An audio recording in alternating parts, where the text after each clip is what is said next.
कपोलकरं करुणावतारं संसारसारं भुजगेन्द्रहारं सदा वसन्तं हृदयारविन्दे भवं भवानी सहितं नमामि भवं भवानी सहितं नमामि।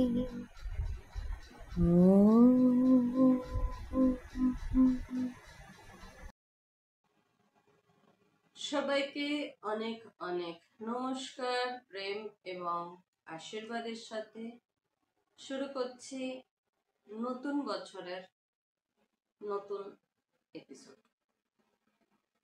আজকে বছরের প্রথম দিন, বাংলা নববর্ষের প্রথম দিন, কিন্তু সবাইকে আমি বাংলা নববর্ষের শুভেচ্ছা এবছরে দিতে পারিনি, তার কারণ আমার বাংলা জ্বলছে। বাংলাতে কিছু মানুষের স্বার্থ সমগ্রতাকে জ্বালিয়ে ধূলিধূসর করে দিয়েছে। এই স্বার্থ নতুন নয়, স্বার্থ অনেক দিনকার। আমার দেখা অন্তত 30 বছরের এই স্বার্থ, যার শুরুটা তখনকার কমিউনিস্ট সরকার খুব ভালোভাবে করে গিয়েছিলেন। আমার বাবা সিপিএম পলিট ব্যুরোর মেম্বার ছিলেন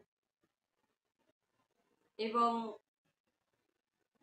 স্বর্গত জ্যোতি বসুদের সাথে আমাদের পারিবারিক একটি সম্বন্ধ ছিল।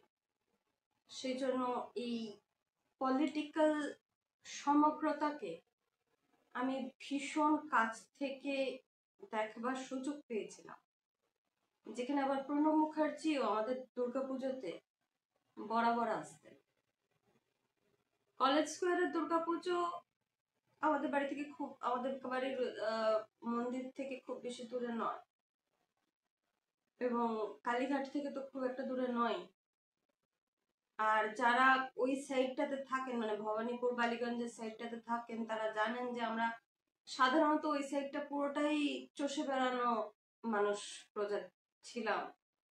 ওই 1996 থেকে 2000 পর্যন্ত আমাদের একটা স্বভাব ছিল। ওই সময়টা খুব ক্লোজলি সে সময়কার পলিটিক্যাল সিচুয়েশনস দেখতে হয়েছে। প্রথম বিজনেস শুরু করেছিলাম ওই সময়তেই, এবং সাথে সাথে আমি আমার আর্মির কিছু কাজেতেও ব্যস্ত ছিলাম। যতদিন আমি আর্মিতে ছিলাম ততদিন পর্যন্ত আমি ব্যবসা না তো শুরু করেছিলাম, নাই দেখতে পেতাম। কিন্তু যেহেতু আমার শর্ট সার্ভিস কমিশন ছিল, সেহেতু তারপর যখন ব্যবসা শুরু করি, এই পলিটিক্যাল ইন্টারফিয়ারেন্সটা এত বিভৎস রূপে আমার চোখের সামনে আসে একভাবে, সেই জন্যই আমি কলকাতা এবং বাংলা সমগ্রভাবে ছেড়ে দিয়েছিলাম। ছেলেকে নিয়ে আমি সুদূর আমেরিকায় চলে গিয়েছিলাম এবং সেখানেই নিজের পরবর্তী পড়াশোনা এবং চাকরি জীবন শুরু করেছিলাম। আজকে অনেকটা দূরে বসে আছি, কিন্তু যেহেতু বাংলাতে আমার অনেক শিষ্য আছেন, বাংলার সাথে সম্বন্ধটা যেহেতু রক্তের নারী, আমি ছেড়ে দিতে পারিনি। আর আজকের বাঙালির অবস্থা, না তো আমি সামনে গিয়ে কিছু করতে পারছি, না আমি দূরে বসে হাউতাস ছাড়া আর কিছু করবার একটা হেল্পলেসনেস, যে কত বড়, এটা আমি বুঝিয়ে বলতে পারবো না। সেজন্য নববর্ষের দিনেতে যদিও আমি আপনাদের সামনে জ্ঞান ভান্ডার শুরু করছি, কিন্তু সেজন্য হয়তো আজকের যে আমাদের এপিসোডটা, সেটা ভীষণভাবে প্রাসঙ্গিক। কারণ আমরা সাধক যারা, আমরা জানি কোনো কিছুই নিত্য নয়, সবকিছু অনিত্য। এবং এই যে আমাদের এই একটা প্রচন্ড ক্ষোভ, একটা যন্ত্রণা, এই যন্ত্রণাটা আমাদের তাৎক্ষণিক, যতক্ষণ শরীরটুকু আছে, যতক্ষণ শ্বাস চলছে ততক্ষণ পর্যন্ত। কিন্তু আধ্যাত্মিক ভাবে দেখতে গেলে এর সাথে দূর দূর পর্যন্ত আধ্যাত্মের কোনো সম্বন্ধ নেই। মানুষ মানসিক, মানুষ শুধুমাত্র একটি পশু। জ্ঞান সে মানুষ হয়েছে বলেই তার মধ্যে থাকবে, বা সে ব্যানার্জি বা মুখার্জি মানে ব্রাহ্মণ, জন্মগতভাবে সে ব্রাহ্মণ বলে তার মধ্যে জ্ঞান থাকবে, এটা দুরাশা। আমি কারোকে এম করে বলছি না। মমতা ব্যানার্জিকে বলতে হলে পরে আমি মমতা ব্যানার্জিকে ফোন করে ডাইরেক্টলি বলি, সেটার জন্য আমাকে তাকে ভিডিওর মাধ্যমে বলতে হবে না। ওইটুকু ব্যাপারটা এখনো আছে। কিন্তু ঘটনা হচ্ছে একটা মানসিকতা, বাংলার মানে একটা মানসিকতা, যে মানসিকতাটাকে একসময় বলা হতো যে যেটা বাংলার মানুষ আজকে ভাবছে সমগ্র ভারতবর্ষ সেটা এক সপ্তাহ পরে বা এক মাস পরে ভাববে। আজকে আমরা সেখান থেকে দাঁড়িয়ে যেটা সমগ্র ভারত দেখতে পাচ্ছে, সমগ্র বিশ্ব দেখতে পাচ্ছে, জায়গায় জায়গায় তার প্রতিফলন চলছে। প্রত্যেকটা ভারত কেন বিশ্বের প্রতিটি কোনায় আজকে আগুন জ্বলছে। সেই আগুনটা আমরা আমাদের ঘরের মধ্যে দেখেও চোখটা বন্ধ করে একটা বেড়াল বা একটা পায়রার মতন চোখ বন্ধ করে বসে আছি। আমার বাড়িতে কিছু হয়। সমগ্রতা। দুর্গাপুজোকে কেন বারোয়ারি করা হয়েছিল জানেন? যাতে সবাই একজোট হতে পারে। আজকে সেই দুর্গাপুজো গুলো করবার জন্য আদালতের দ্বারস্থ হতে হচ্ছে। এইখানে এসে আমরা, আমার বাংলা যেখানে দাঁড়িয়ে আছে, আমি কেন আসছি না? এটা খুবই একটা প্রাসঙ্গিক প্রশ্ন। আমি আসছি না তার কারণ আমার চামড়াটা ওখানকার ওয়েদারকে বরদাস্ত করতে পারবে না। আমার স্কিন ক্যান্সার আছে। আপনারা এই যে মুখটা দেখেন, এটা অনেকটা ফুলা। আমি মানে দেখিয়ে দিচ্ছি, আপনারা ভিডিওতে দেখতেও পাচ্ছেন হয়তো। আমার মুখ অনেকটা ফুলে থাকে। আপাতত এটা হয়েছে তার কারণ আপনারা জানেন যে আমার গলব্লাডারের কিছু প্রবলেম দেখা দিয়েছে কিছুদিন থেকে। সেটার জন্য আমার মুখটা ফুলে থাকছে। আর্থারাইটিস আছে, আমাদের আর্সেনিক পয়জনিং আছে, অনেক কিছু আছে। ওই বাংলা থেকেই কারোর সম্পর্ক, তার স্বার্থ, তাকে, আমাদেরকে, আমার ছেলেকে, আমাকে, এমনকি আমার বাড়ির আপনাদের আশ্রমের যে ভৈরবী, তাকেও আর্সেনিক পয়জনিং করানো হয়। একটা সম্পর্ক সুতো থেকে গিয়েছিল বৈবাহিক সম্পর্কের জেরে। সেই সম্পর্কটি আমার সম্পূর্ণভাবে জীবনটাকে নষ্ট করে দিয়েছে। যারা আমার পোস্ট দেখেছেন, যারা আমাকে ফেসবুকে ফলো করেন, তারা সবাই অলরেডি জানতে পেরে গেছেন এতক্ষণে আপনাদের আশ্রমের ভৈরবীর খুবই শরীর খারাপ। সে উঠে দাঁড়াতে পারছে না। এই আর্সেনিক পয়জনিং লাস্ট 5 বছর আমাদের এই সিজন চেঞ্জের সময়তে বড্ড বেশি করে কষ্ট দেয় এবং আমাদের সবাইকেই এটা ভুগতে হয়। আমরা কেউ, 3 জনের কেউই এর থেকে পার পাই না। যেহেতু ও একটা অবলা জীব, ও বলেও উঠতে পারছে না, এমনকি যে ওর ভেতরে কতটা কষ্ট হচ্ছে, ওকে আমি কিছু করে উঠতে পারছি না। যতটা আমাদের ডাক্তারি বিদ্যাতে কুলোচ্ছে, যেটুকু আমরা অন্য পশুদেরও সেবার ক্ষেত্রে আমরা করে থাকি, আমরা সেটুকু তো করছি, কিন্তু এর থেকে বেশি আমরা কিছু করে উঠতে পারছি না। আপনারা সবাইকে আমার অনুরোধ, পারলে ওই অবলা জীবটার জন্য প্রার্থনা করবেন, যাতে ও তাড়াতাড়ি সুস্থ হয়ে উঠতে পারে। যেখানে কোনো কিছু কাজ করে না, যেখানে ওষুধ পয়সা কোনো কিছু কাজ করে না, সেখানে প্রার্থনা ভীষণভাবে কাজ করে। এটা আমার নিজের ব্যক্তিগত অভিজ্ঞতা। আর একা আমাদের প্রার্থনায় হয়ে উঠছে না, সেজন্য আপনাদের সবাইকে অ্যাপিল করছি, একটা অবলা জীব, পারলে তার জন্য দয়া করে প্রার্থনা করবেন। আজকে শুরু করতে চলেছি আমাদের এপিসোড, বেশ কিছুটা হয়তো আশ্রমের কথাতে চলে গেল, মাফ করবেন আমাদের, কারণ আমরাও তো মানুষ। তাই ইমোশনস এখনো পর্যন্ত সম্পূর্ণভাবে ছেড়ে ফেলতে পারি। হ্যাঁ, সন্ন্যাসীদের ইমোশনসটা বড্ড বেশি হয়, এটা রামকৃষ্ণ দেবের মধ্যেও ভীষণভাবে প্রাঞ্চল ছিল, এবং অন্য সমস্ত সাধকদের মধ্যে এই প্রাঞ্চলতাটা দেখা যায়। কারণ যেহেতু আমাদের আধ্যাত্মিক চেতনা বড্ড বেশি উৎকট, সেহেতু একটি মানব সমাজের প্রতি শুধু নয়, সমগ্র জীব সমাজের প্রতি, কারণ জীবে তার বাস, শিব সব জীবেতে বর্তমান। তাই কোন জীবকে আমরা তাকে ছাড়া কল্পনা করতে পারি না। তাই সে যখন সেই জীবের মাধ্যমে কষ্ট পায়, সে কষ্টটা বড্ড বুকে লাগে। তারপর আমি মা, তো তাই হয়তো একটু বেশি কাতর হয়ে পড়ছি। যাই হোক, আজকে আপনাদের সাথে যে ব্যাপারটা আমরা ডিসকাশন করব, সেটা কিন্তু সম্পূর্ণভাবে এর বিপরীত।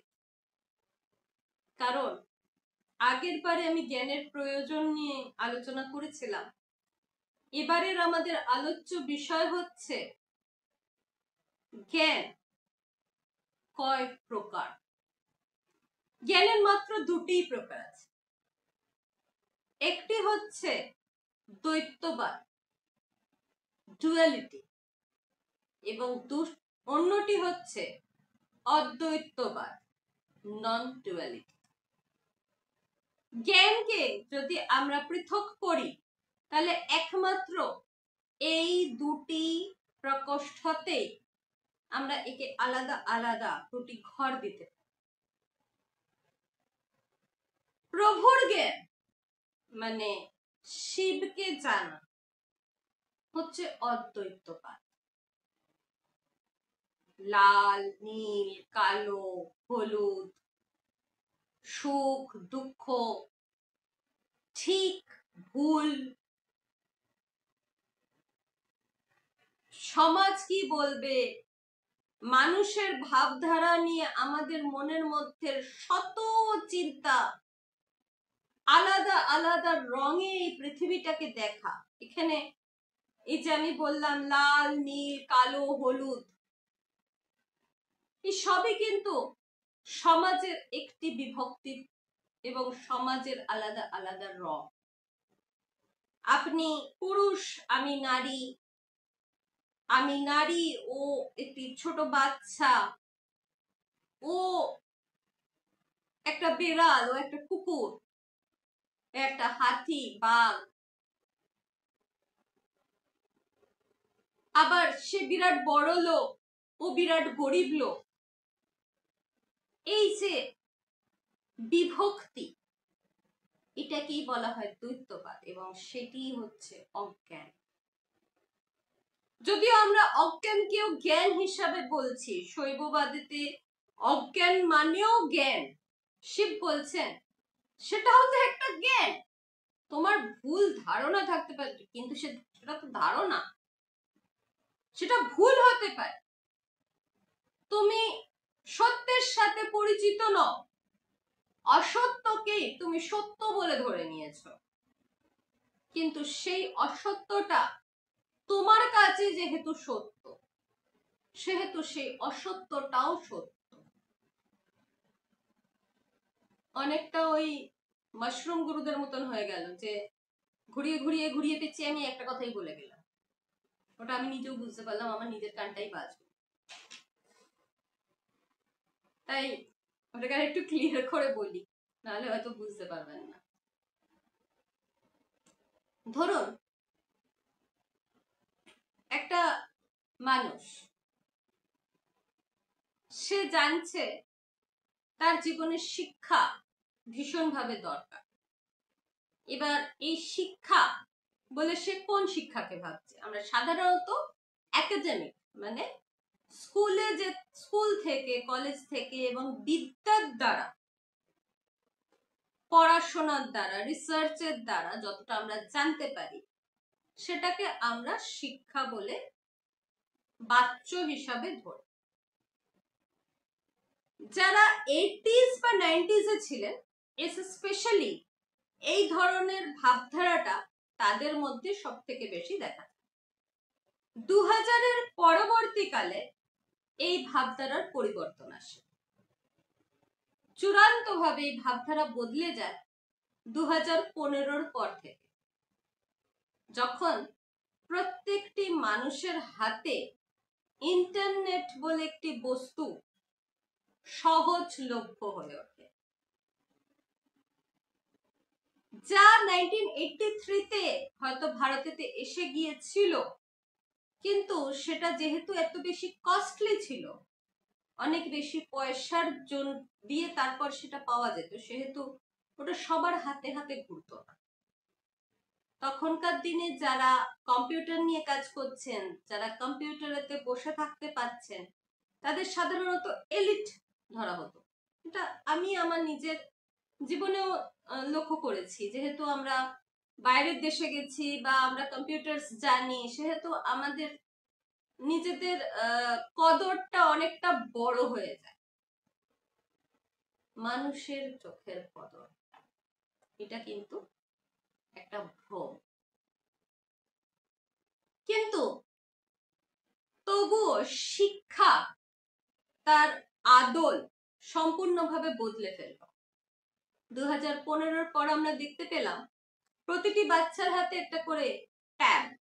আমরা আমেরিকাতে তো ভীষণভাবে দেখেছি, আমার বাচ্চা যখন নার্সারিতে গেছে, তাকে স্লেটের বদলেতে, কারণ সে আমেরিকাতে করেছিল, তো স্লেটের বদলে তার হাতে ট্যাব দিয়ে দেওয়া হয়েছিল, এবং সেই ওই যে ট্যাব তার হাতে উঠলো, ওই ট্যাব থেকে গেছে সারাটা, তার কলেজ লাইফ ওই ট্যাবেতেই চলেছে। ট্যাবের কনফিগারেশন বেড়েছে, এলিট হয়েছে, সেখান থেকে ল্যাপটপে গেছে, কম্পিউটার তো তখন ছিলই না, ডেস্কটপ তো শেষই হয়ে গেছিল প্রায়। তো এই যে একটা বিরাট বড় শিফট, নজরে আলাদা হয়ে গেল, সমাজ বদলে গেল, এবং পারম্পরিক ভাবে আমরা যেটা গাছের বাকলে লেখা দিয়ে শুরু করেছিলাম, সেখান থেকে সমস্তটাই ওয়ার্ল্ড ওয়াইড ওয়েভের মধ্যে পড়ে গেল, যেন মাকড়সা সমগ্র পৃথিবীকে তার জালেতে আটকে নিল। বৈশ্বিক এবং ব্যবসায়িক দিক থেকে সেটা যতটা না একটা ইম্পর্টেন্ট অ্যাসপেক্ট হয়ে দাঁড়ালো, আমাদের বাচ্চাদের শিক্ষা এবং দীক্ষার ক্ষেত্রে তার থেকেও একটা বড় সমীকরণ তৈরি করে দিল। এই যে জ্ঞান, আমাদের প্রথাগত জ্ঞানের থেকে আলাদা একটি জ্ঞান বা অজ্ঞান তৈরি করে দিল। তার কারণ যেটা ডাব্লিউডাব্লিউডাব্লিউ তে রয়েছে সেখানে অজ্ঞানতা অনেক বেশি আছে, জ্ঞানের পরিধিটা কিন্তু আজও ওই যাজ্ঞবল্ক্যের যুগেতে যে গাছের বাকলেতে যেগুলো লেখা ছিল সেইগুলো দিয়েই চলছে। আমরা যারা রিসার্চ করেছি, আমরা ম্যানুস্ক্রিপ্ট খুঁজেছি, আমরা তাল পাতার পুঁথি খুঁজেছি। এমনকি যখন আমি সংস্কৃতে পিএইচডি করবার জন্য যখন আমি চেষ্টা করেছি, তখন আমাদের রিসার্চ পেপারসই ছিল পদাবলী, ম্যানুস্ক্রিপ্টস।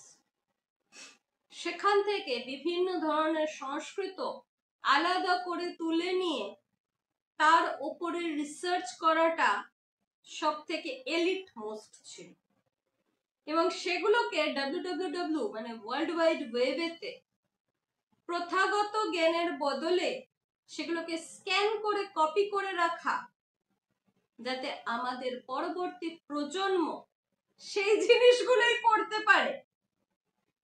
এক এক সময় হাসিও পেত নিজেদের বোকামিতে, কিন্তু আবার এটা না করে রাখলে না সত্যি আমাদের প্রজন্মের হাতে কিছু থাকবে না। এমনকি এই যে আজকে আমি ইউটিউবের মাধ্যমে এই কথাগুলো বলে যাচ্ছি, কেন যাচ্ছি জানেন? আজকাল আর ছেলেরা পড়তে চায় না, বাচ্চারা পড়তে চায় না, শুধু শুনবে। তো ইউটিউবেতে ভিডিওগুলো থাকলে হয়তো পরবর্তীকালে পরবর্তী প্রজন্মের কাছে আমার গলাটা পৌঁছাবে, এই জ্ঞানগুলো তারা জানতে পারবে। হয়তো তাদের মধ্যে একজনও উঠে দাঁড়িয়ে চেষ্টা করবে যে একবার খুঁজে দেখি মা যা বলে গিয়েছিলেন সেগুলো সত্যি কিনা। হয়তো আধ্যাত্মিক ভাবে একটা অভ্যুত্থান ফিরে আসবে। পরম শিব তার একান্ত সত্তা দিয়ে এই যে ডুয়ালিজম, অদ্বৈতবাদ গড়ে তুলেছিলেন, সে শিবের নামই সদাশিব। তার থেকে যে শিবকে আমরা আমাদের ঘরোয়া সংসারিক মানুষ আর চিতাভস্য মাখা শ্মশানবাসী শিব বলে চিনি, সেই শিবের অভ্যুত্থান। পরম শিব তিনি দ্বৈতবাদী নন, তিনি অদ্বৈত। সেখানে শুধুমাত্র সত্য, শুধুমাত্র সাদা, তার মধ্যে কোনো কালো নেই। কালোর পরে সাদা সে, সেজন্য তার শরীরের যে বর্ণ সেটা হচ্ছে কর্পূর গরম, কর্পূরের মতন সে সাদা। তাই আমরা যখন বলি মহাদেবের জন্য কর্পূর গরম, সেটা কিন্তু পরম শিবের জন্য বলে। আমরা তাকে ডাকছি যে এসো, চরম যে জ্ঞান সেটি আমাকে দিয়ে তোমার জ্ঞানের রাস্তায় উদ্ভাসিত কর, তোমাকে বুঝবার শক্তিটুকু দাও।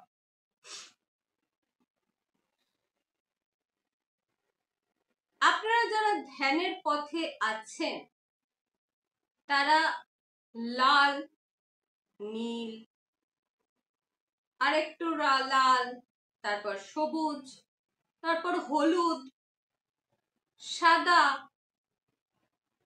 গোলাপি, আরো শঙ্কর বর্ণ এবং অবশেষে সমগ্র কালো, সমগ্র শূন্যতাকে দর্শন করবেন। এইটাই হচ্ছে ধ্যানের এক এক কুণ্ডলিনীর আলাদা আলাদা জাগরণ। যখন আপনি এখান পর্যন্ত পৌঁছাবেন, ভ্রু মধ্যে বা অঞ্জনাতে গিয়ে পৌঁছবেন, তার আগে অলরেডি সামগ্রিকভাবে চোখে সমগ্র অন্ধকার দর্শন হয়ে যায়। সেই শূন্যতার মাঝখানে, যেখানেতে ওইটা আমি যেখানে বলি না যে গলাটা কেটে যাচ্ছে, যখন গলা কাটছে তার মানে হচ্ছে ওই জায়গাটায় পৌঁছে গেছেন যেখানে সম্পূর্ণ অন্ধকার গ্রাস করে নিচ্ছে। সেটা কিন্তু কালো, কিন্তু সেটা কি, কোন কালো? সেটা হচ্ছে জ্ঞানের অন্ধকার। হ্যাঁ, জ্ঞানের অন্ধকার, যেখানে অদ্বৈতবাদ শেষ হয়ে যাচ্ছে, মানে সরি ভুল বললাম আমি, দ্বৈতবাদ সম্পূর্ণভাবে শেষ হয়ে যাচ্ছে এবং অদ্বৈতবাদ শুরু হচ্ছে। যখন অর্জনাতে আপনারা ধ্যান কেন্দ্রীভূত করছে, তখন ওই যে স্ফুলঙ্গি গুলো দেখেন, বা অনেকে আজকাল অনেক আশ্রম এখানেতে জোর করে প্রেসার দিয়ে, প্রেসার পয়েন্ট, এটা প্রেসার পয়েন্ট অ্যাকচুয়ালি, এখানে জোর করে প্রেসার দিয়ে আপনাদের দেখাচ্ছে না যে পরমাত্মার দর্শন করিয়ে দিচ্ছি, ডাইরেক্টলি দেখে নাও। দিস আর ফলস ইলিউশনস, কিন্তু ড্রামাবাজি এগুলো। কিন্তু ওই যে প্রেসার পয়েন্টটা আপনাদের এ করে অন্ধকার করে দিয়েই আর ছেড়ে দিলে দেখবেন একটা ফট করে সাদা আলো চোখের সামনে এসে পড়ে। যখন ধ্যানের মধ্যে বসবেন পারম্পরিকগতভাবে, গুরুর দীক্ষার পরে, গুরু মাথায় হাত রাখবার পরে, গুরু শরীরেতে স্পর্শ করবার পরে, যখন এই জ্ঞানের অনুভূতি আসবে, তখন দেখবেন এই যে স্ফুলঙ্গি, এ কখনো বন্ধ হয় না। অঞ্জনা চক্র যার খোলা আছে, সে ধ্যানের প্রাসঙ্গিকতাকে এমন ভাবে নিজের মধ্যে কেন্দ্রিত করে, সেটাকে ধ্যান কেন্দ্রিত করা বলে। ধারণা যখন সম্পূর্ণভাবে পরিপক্ক হয়ে গেছে, তখন সে ধ্যানের ভেতরে পা রাখছে, তখন তার মধ্যে কোনো ধরনের অন্ধকার নেই। স্ফুলঙ্গি সম্পূর্ণভাবে প্রজ্বলিত, তার মনে হবে তার পিছন দিক থেকে একটা বিরাট সাদা আলো যেন তাকে জড়িয়ে ধরতে চাইছে, এবং ওই যে জড়িয়ে ধরা, ওই যে আবেষ্টনী, এইটা হচ্ছে অদ্বৈতবাদ। যখন সমগ্র অজ্ঞান জ্ঞান, সত্যিকারের জ্ঞান মোক্ষের মধ্যে নিমজ্জিত হয়ে যায়, যেটাকে আমরা সচ্চিৎ আনন্দ, সেই আনন্দ যখন আপনার সামনে এসে দাঁড়ায়, তখন দ্বৈতবাদ সম্পূর্ণভাবে ধুয়ে মুছে অদ্বৈতবাদের মধ্যে গিয়ে আপনাকে দাঁড় করিয়ে দেবে। আরো ডিপলি যেটা, এটাকে আমি আপনাদের বোঝাতে চেষ্টা করি, আপনার জ্ঞানের মধ্যে যে অভাবটুকু, যে অপূর্ণতাটুকু, সেই অভাবটুকুকে সত্য জ্ঞানের মাধ্যমে সম্পূর্ণভাবে আবরণ না, তার মধ্যে সম্পূর্ণভাবে বিলীন করে নেয়া, সেটাই হচ্ছে অদ্বৈতবাদ। এবং তাকেই, একমাত্র তাকেই মোক্ষ বলা হয়। আমরা যে মোক্ষকে ভাবি আর জীবনে জীবন নিতে হবে না বা জন্ম নিতে হবে না, এটা মোক্ষ নয়। এটা হচ্ছে অদ্বৈতবাদের মতনই অজ্ঞানতা। মুখ্য হচ্ছে দ্বৈতবাদের মতন অজ্ঞানতা। যখন মোক্ষ আসবে, তখন অদ্বৈত জ্ঞান আসবে।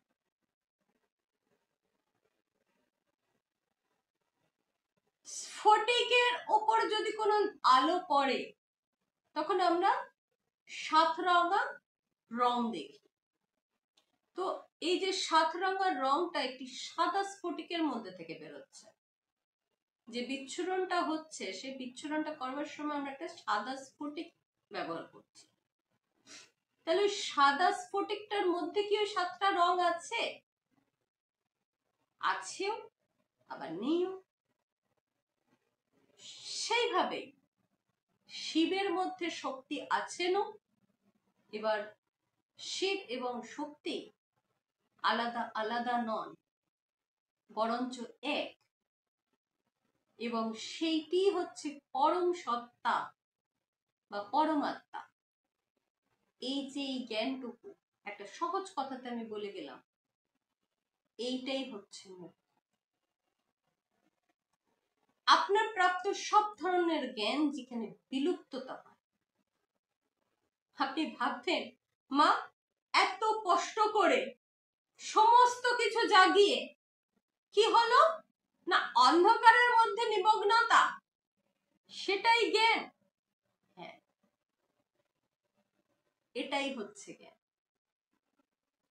এটাকেই অভিনবগুপ্ত খুব সুন্দর করে তার বাণীর মধ্যে দিয়ে প্রচার করে গেছেন। তার জ্ঞানের মধ্যে শিবসূত্রে জ্ঞান বন্ধ বলে একটি সমগ্র প্রতিলিপি রেখে গেছেন, জ্ঞান বন্ধ এবং অজ্ঞান বন্ধ, যার মধ্যে দিয়ে পূর্ণ জ্ঞানের আবির্ভাব হয়। একটা কথা মনে রাখবেন, সাঁতার শিখতে গেলে জলেতে ডুবতে লাগে।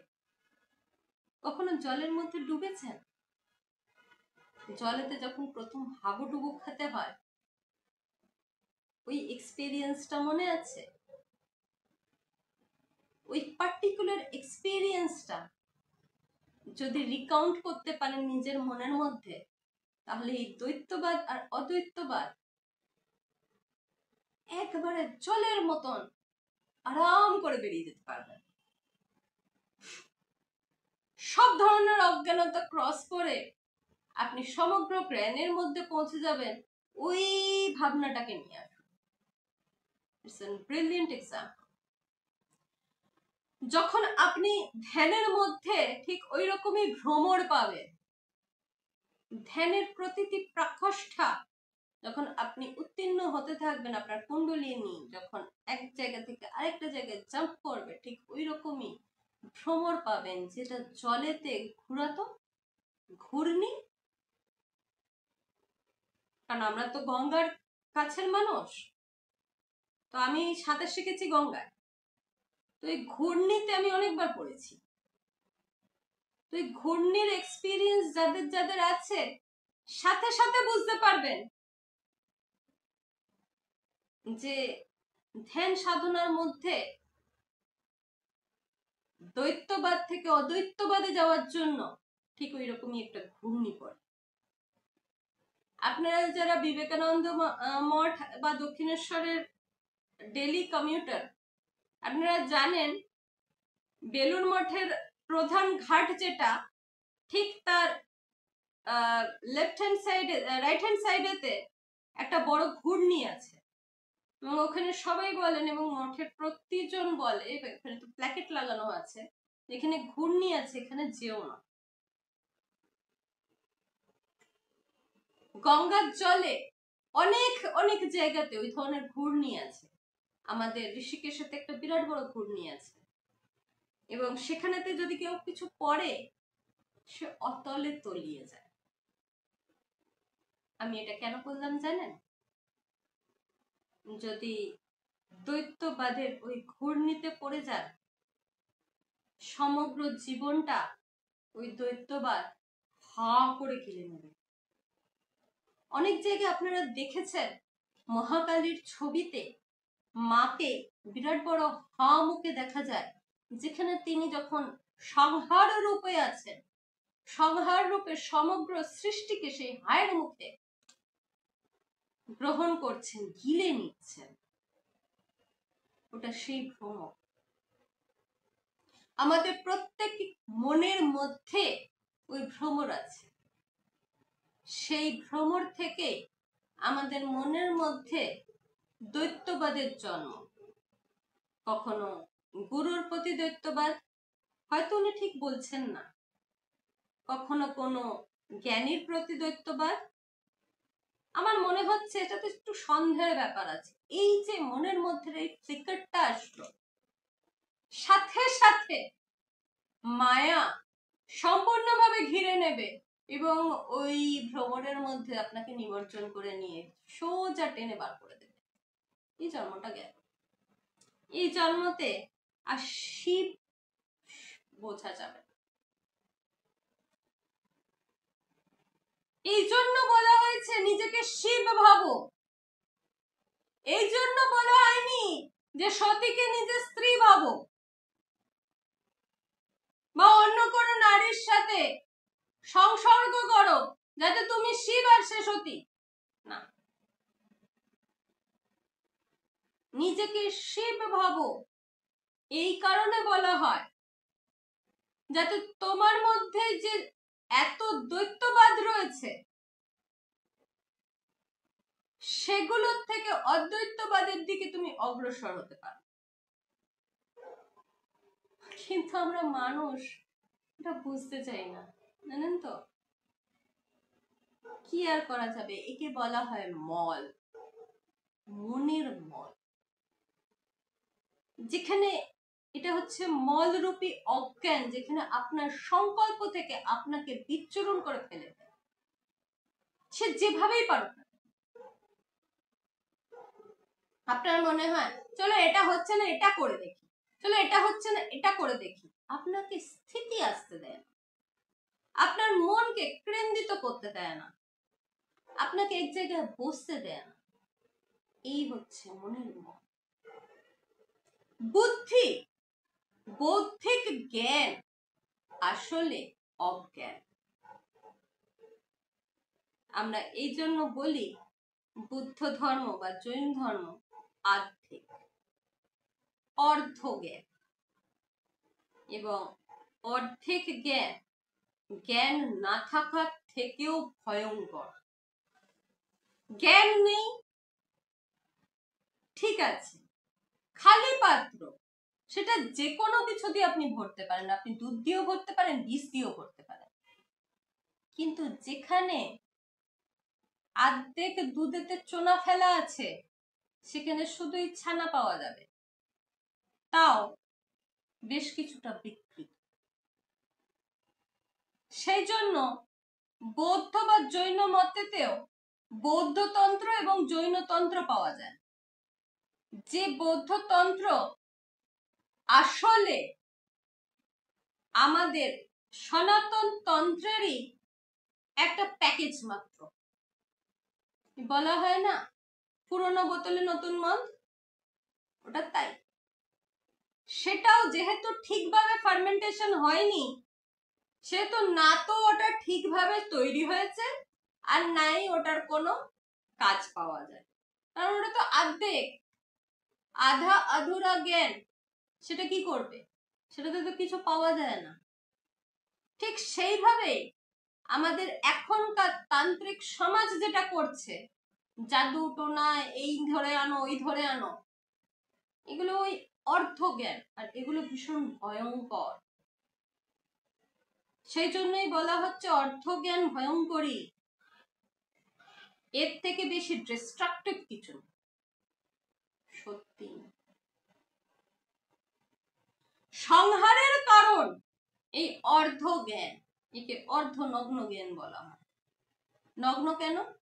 তার কারণ সে কোনো জামা কাপড় তার নিজের গায়ে রাখতে পারে না। তার মধ্যে তাকে আপনি যতই বটল আপ করুন না কেন, যতই আপনি প্যাকেজিং দিন না কেন, যতই আপনি পিআর করুন না কেন, যতই আপনি অ্যাডভার্টাইজমেন্ট করুন না কেন, সে মুখ থুবড়ে পড়বেই পড়বে, কারণ তার বেস নেই।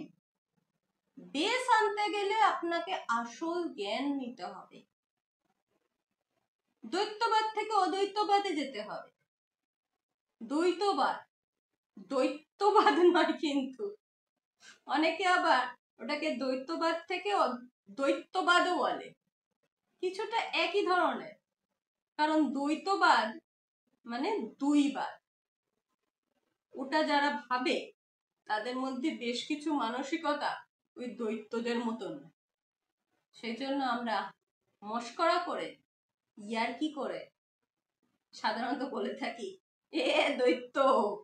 তার মানে কি, এর মধ্যে দ্বৈতবাদ বেশি, দ্বৈতবাদ না। সংসারকে জানা, সংসারকে জানতে গেলে দ্বৈতবাদ আনতেই হয়। বুদ্ধি দিয়ে যারা সংসারকে বোঝবার চেষ্টা করেন, হাতে বেশ কিছুটা বালি ধরে আছেন, কখন যে সেটা বেরিয়ে যাবে সেটা কিন্তু কেউ জানে না। আজকে যারা নিজেদের পদ, মত, অধিকার বোধ, বড় বাড়ি, গাড়ি, শরীরটা যেদিন থাকবে না, কিচ্ছু থাকবে না।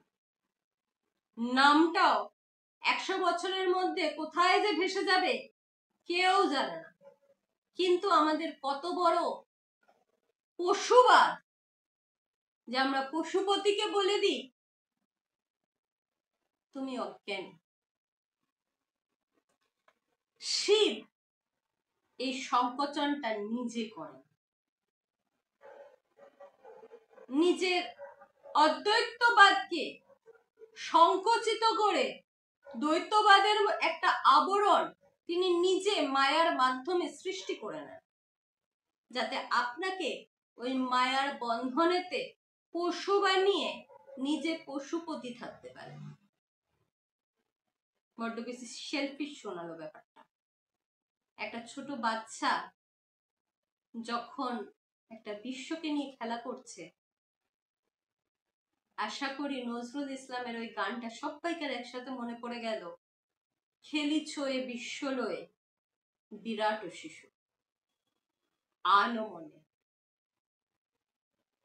গানটা বুঝতে পারলেন? আর যিনি এই গানটা লিখেছিলেন তার বৌদ্ধিক স্তরটা বুঝতে পারলেন?